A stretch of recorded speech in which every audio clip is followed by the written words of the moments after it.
இல்லை அதுதான் ஏன்னா இன்றைக்கி என்ன நடந்துகிட்ருக்குன்னா ராமர் கோயில் திறப்பு நடந்துகிட்ருக்கு. ஆனால் ராமர் கோயில் திறப்பு ஒட்டி இங்கே என்ன அது பின்னாடி நடக்கிற ஒரு மத அரசியலை நம்ம கவனிக்க வேண்டியிருக்கு.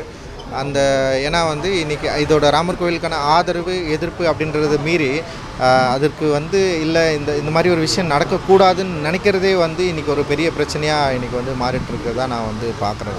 ஒரு சிக்கலான சூழல் இருக்குது. ஸோ இது எங்கே ஒரு மத சார்பின்மை அப்படின்ற ஒரு இந்தியா எதை நோக்கி நகர்ந்துட்டுருக்கு அப்படின்றது ஒரு கேள்விக்குறியாக நம்ம கேட்க வேண்டியது இருக்குது. ஆக்சுவலி நடிகர்கள் பல பேர் ஆதரவு தெரிவிச்சிருக்காங்க. அது போல வீடியோ வெளியிட்டிருக்காங்க ராமர் கோயில். இல்லை அது இப்போ கோயில் கூடாது என்பது நம்மளுடைய பிரச்சனை இல்லை. பராசக்தியிலே ஒரு முக்கியமான டயலாக் இருக்குது. கோயில் கூடாது என்பதல்ல, கோயில் கொடியவர்களின் கூடாரமாக மாறிடக்கூடாது அப்படின்றது தான் நம்மளுடைய கவலை. ஸோ அந்த கவலையின் அடிப்படையில் நம்ம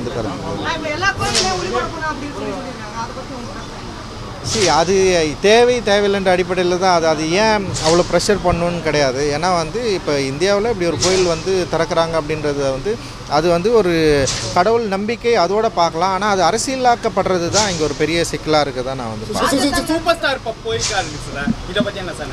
நிச்சயமாக அவர் இப்போ அவர் போனது அப்படின்றது அவரோட விருப்பம். அண்ட் லைக் என்ன சொல்கிறது, இப்போ இந்த மாதிரியான விஷயங்களில் நம்ம அவருடைய கருத்து ஆல்ரெடி ஏற்கனவே சொல்லியிருக்காரு. இப்போ இதுவே அவர் கருத்துப்படி 500 ஆண்டுகள் பிரச்சனை தீர்ந்திருக்குதா சொல்கிறாரு. ஆனால் அந்த பிரச்சனைகள் பின்னால் இருக்கிற அரசியலை நம்ம கேள்வி கேட்க வேண்டியது இருக்குது. தப்பு ரைட்டுன்றதை மீறி அதில் எனக்கு விமர்சனம் இருக்குது.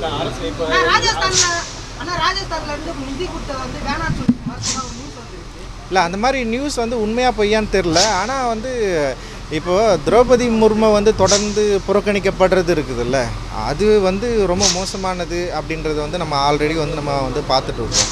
அது எல்லா நிகழ்வுகளுமே இருக்குது. இப்போ இந்த மாதிரி ராஜஸ்தான்லேருந்து தலித்துகளுக்கு கொடுக்கப்பட்ட நிதி புறக்கணிக்கப்பட்டிருக்கு. அந்த நிதியில் பிரசாதம் வழங்கக்கூடாது அப்படின்றதே மிக மோசமானது. அது உண்மையாக பொய்யான்னு எனக்கு தெரியல. அது சரியான செய்தியான்னு தெரில. அப்படி அந்த செய்தி சரியானதாக உண்மையாக இருந்தால் நிச்சயமாக அது கண்டிக்கப்பட வேண்டியது.